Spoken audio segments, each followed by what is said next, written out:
Hello ladies and gentlemen, for SPS 475, this is the first chapter we wish to introduce you to TME, Introduction to Test, Measurement and Evaluation.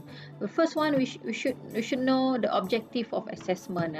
Testing meaning the assessment, and what's the basic terms. We're going to have some terms that we're going to use back and forth, and then the need for measurement and evaluation. Right, so this is the overview. So the nature of TME is, the first is test. Test is the instrument of tool. Test, for example, 20-meter shuttle run, vertical jump test, agility test, standing broad jump test, push-up test, sit-up test. So these are the tests to assess performance. So measurement is the act of assessing. What we do in TME is to measure, to see the fitness, the speed, agility, quickness, reaction time, and then how strong we are, how heavy we are, and then evaluation is statement of quality. We evaluate, is it the athlete's good? Is it the individual is poor? They need improvement, or they need training for that, so to ensure they are in the level that we want. As an athletic setting, we need to evaluate our athletes, right? So we have field testing, testing on the field, open air, right? Lab testing, we using treadmill and some using the oxygen to be inserted in some machine, and then we see what's the figure coming out in the machine, that we analyze the data, the graph. That's where we call lab testing, laboratory testing. Testing is that kind of testing, somewhat mostly very costly, high cost. Okay. And then test battery. Test battery is a group of tests that we need to test among the participants, so that they are in the group. Contoh macam you going for fitness test, we entering a sports science. That bunches of tests yang dipilih itu adalah test battery. Hari itu what were the tests that you underwent? Standing broad jump. May have you remember 20-meter shuttle run. That group of tests is what we call test battery for you to be accepted in sports science program. Okay, ada lagi lah yang lain, for example to become a policeman, police officer, they have one test battery. Tak semua testing they pilih, but they choose a group of tests. Okay, right. So the field-based test. Do you familiar with this? If those who are very enthusiastic with football, okay, they can see. Okay, if they have experience, most of you are well experienced athletes in school years, maybe back in college years, diploma years, and then some of you are familiar how to perform it. But adakah you know what's their purpose? For example, the second one is the standing broad jump, to see the lower body, the muscular power, right? That's what we deal in our sports setting. This is lab test. It is jarang-jarang dibuat, but we have it. But it is very particular, very specific. Tidak main-main lah, because we want to test the cardiovascular fitness. We call it VO2 max. And then some of the tests are using the cycling ergometer to see the cardio fitness. Right. So why test measurement is very important? Of course it's important. Why is it important? Because we want to see where are we, how was the athlete, are we at the same level as the Europe football players, are we do we need extra training so that we are at the same level as those who are strong swimmer athletes. Kalau kita tengok Olympic, very small, we're very petite, trying to compete with a very huge guy. Kalau dulu, once upon a time, we are trying to beat Australian, but now we are beating the China athletes, very strong, very powerful. So that's where TME is very important. Dari zaman sekolah pun, the teachers are asking us to see how flexible we are doing a sit and reach. Remember sit and reach? Flexible. So from there you can see the athletes, the students ataupun the athletes is somewhat not flexible, cannot even reach their toe. Okay, so what should we do? We encourage them to be more flexible, add on flexible training in the training, so that they are more flexible. When they are more flexible, they can perform in the sports better. That's why TME is important. Can TME facilitate rational decision? Rational decision meaning that can we decide on something ataupun can we solve a problem, decision that huge decision in health ataupun in the recreational, in the sports. Can TME doing that? My point will be yes, we can facilitate rational decision. This is the best example. Malaysia negara orang gemuk, they said. How to beat this? What's the decision should we make? We close the shop? We close restaurant? Or we build more fitness centers? So what's the decision nowadays made by Kementerian Kesihatan? So TME test measurement evaluation is leading the authorities to make decision. So what should we do to counter this problem? This problem is not showing any issue of declining, it keep arising every year. And nowadays it is mental health. And we talk about sports setting, Harimau Malaya is still Harimau Malaya. But yeah, it's something there, but we want to see more and more. That's where TME to facilitate what's the decision of Majlis Sukan Negara, maybe Football Association, so that we are getting better in our sports.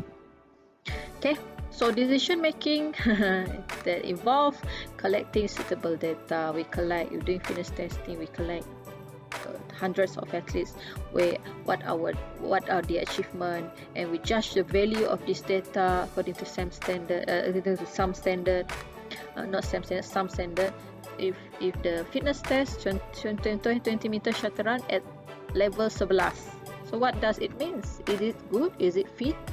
If we compare with Manchester United ataupun Ronaldo, maybe their best is at 20 level. So you compare yourself 11 and 20, like 9 difference there to be a good football players in cardio sahaja, tu belum lagi benda lain, muscular power we have, muscular strength we have.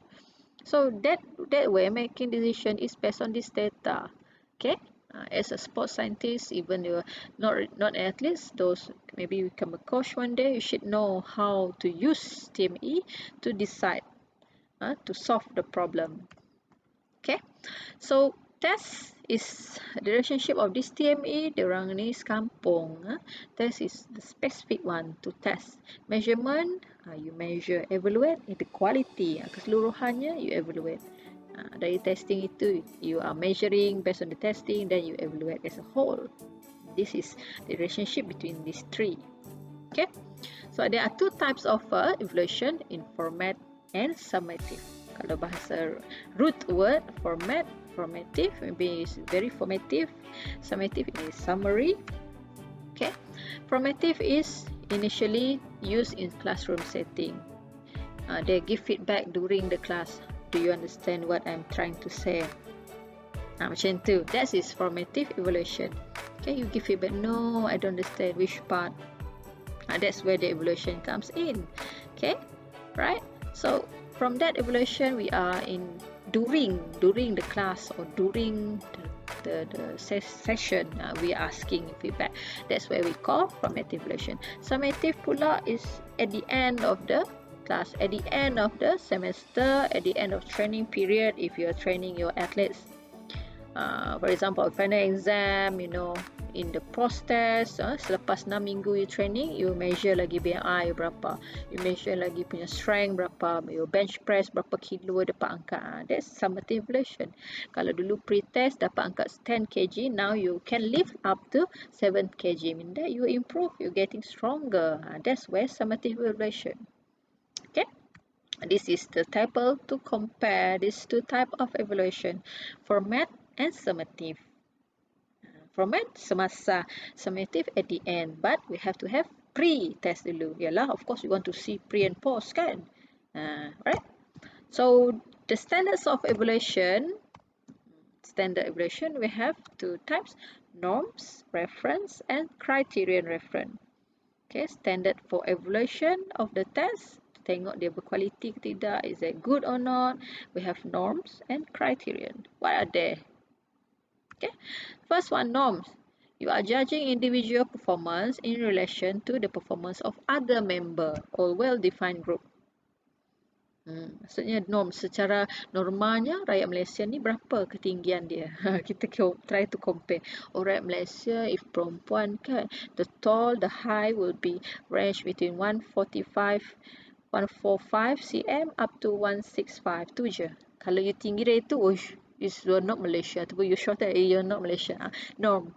But we go to other country, to the Western country, the norms of the high of female, somewhat like taller than that. So we are comparing to the population in relation. Okay, that's norm reference. So descriptive statistics are used to develop standard. Dia macam from the secara biasa kebiasaannya, that's the reference. Norma kebiasaannya.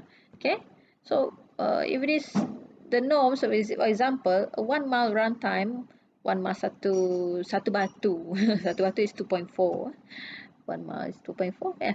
11 minutes for boys, and at the 11 years old is at the 25th percentile. What does it mean? Tengok banyak numbers ni. So from here we can see, it's very young and they can reach up to 11 minutes. 25th percentile, I guess he's not really fit because di tahap ke 25th. If it is 100% percentile, that the boys is highly fit. That's what I'm trying to predict based on the norms reference. Okay. From here, I want to lead you how do we see the TME in assessing the norms reference. Okay. Another example will be this very significant to us. Those who are underweight and obese tahu kan. This is norm reference, right? So criterion reference is used to find if someone has attained a specific level. Individual performance is not compared with others criteria. Secara kriteria ni macam mana? What's the criteria? Criterion reference.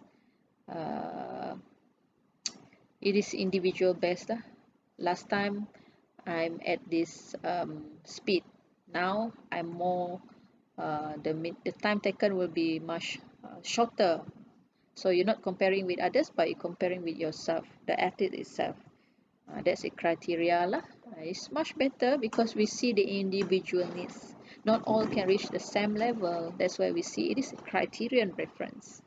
For example, part 2 students, 13 of you, where can we see you in another 4 semester? Are you comparing with you yourself? That's criterion reference. I cannot compare. It's not fair if we compared with Pak Sik sekarang. You don't see how you progress. So that's evaluation on the criterion reference, right? So these two are models of evaluation. We have educational model and adult fitness evaluation model. This model evaluation is interesting to be taught. Okay, a model evaluation is simple. From step 1 we have the objective. Step 2 buat pre-test. Pre-test sebelum starting anything we give pre-test, and then we give instruction, then we measure, then we doing evaluation, then we start all over again to see the objective, pre-test, instruction, measurement, evaluation.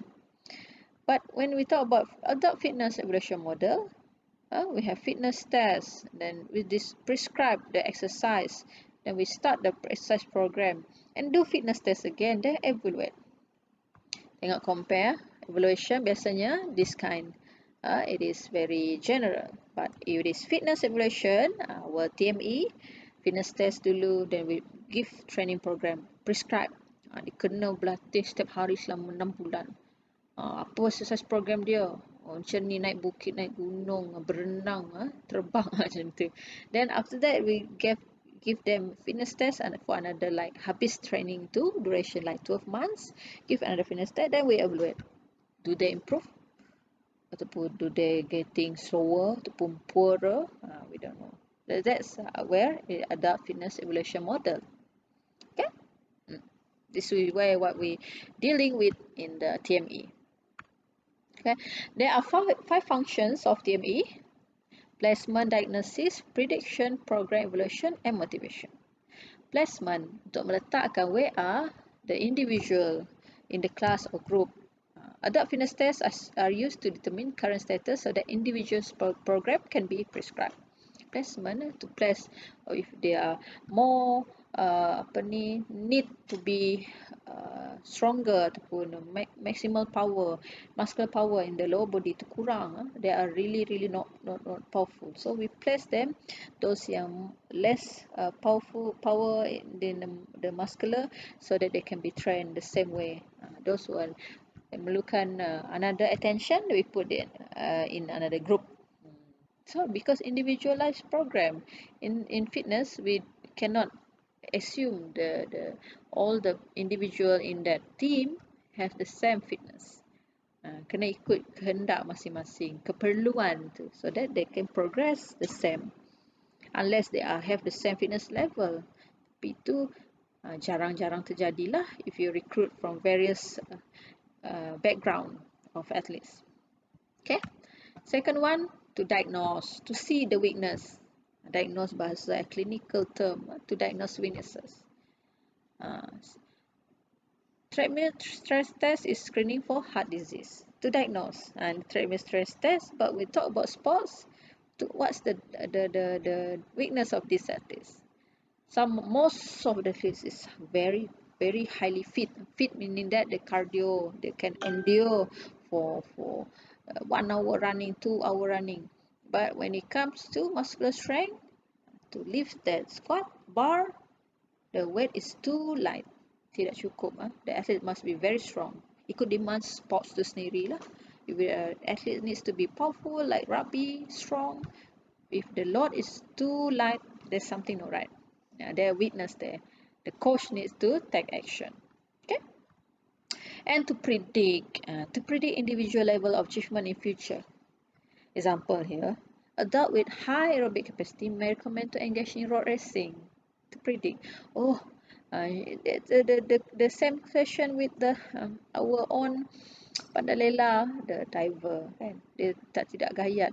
That's why the parents ask, can you go for diving sports? Kalau saya tidak boleh lah, I'm very gayat. That's where we predict. We can see, oh, he's very fit, we can go for racing. You are highly fit, can go for kucing marathon, macam tu. Highly fit jantung. You are very relaxed, you can become archer. You are really cool, you can become a shooter, macam tu, cool, macam relax. Kalau dia jadi shooter, archer, tak boleh jadi orang suspend tu buat bidikan itu tidak tepat, macam tu. Okay, alright. Another one will be program evaluation. The test result of the participants can be used as one of the program evaluation. For example, final exam, so we can evaluate TME ni, after doing test measurement tu, then oh, pelajar ni lemah. Itu the academic setting. If it is sport setting, what can we evaluate from the training that we gave for 6 months, 12 months, 2 years? Adakah bersesuaian? Mungkin kita kena ambil coach lain, tidak sesuai macam tu. Then we can evaluate the program. And the last one will be motivation, because test score can be motivating. I ask you, ladies and gentlemen, what do you feel when you receive your first semester results? Do you happy ataupun you are really motivated? Oh, I can do better than this. I want to score as good as this. Because it can be motivating. That's the reason of the test measurement. Even final exam itu maksudnya test measurement lah. Then you evaluate, where are you? Anugerah dekan kah? Hampir anugerah dekan kah? Because it's very encouraging. All tests in the world can be encouraging. In sports, tests pun sama juga. Okay? So, ladies and gentlemen, sports scientists, we have two domain in human performance. Dua cabang, health-related and skill-related. Health-related and skill-related. Health-related fitness is flexibility, muscular endurance, muscle strength, cardiovascular fitness, and body capacity. Five fitness is under health. It's very basic, health sahaja. When we talk about skill-related fitness, then we talk about more challenging, and it relates to the sports setting, sports-related fitness, coordination, reaction time, balance, power, agility. Speed is under skill-related. Okay, because you need a regular or frequent training, because the skill is to be trained. However, health is to be obtained. Skill is strength. When not training, you can lose balance, you can lose agility and power. Okay, you should understand the relationship of these two fitness, skill related and health related, because from this all of these component, we could understand better what's the use ataupun what's the need of test measurement to ensure that the athletes, the individual, you yourself can have obtain a good fitness, because in a regular daily living we can function training performance of activity daily living. No balance, you can fall easily fall, correct? If you no balance, weak balance, it's very hard for you to run in a straight line or even in the multiple direction. Same goes to body composition. If the body composition is very poor, contohnya lower bone mass is very low, body fat is very high, macam tu. That's where the health is being neglected. Okay, you have to see the relationship. Kenalkan, fahamkan dan hafal lah these two type of fitness, health and skill related. We are dealing with it until now. As long as you are in the sports, recreation and fitness area. Okay. In summary, TME across all sports science discipline. So when you understand TME, will enhance understanding of sports science. Okay. Test, measurement, and evaluation. Okay. Thank you.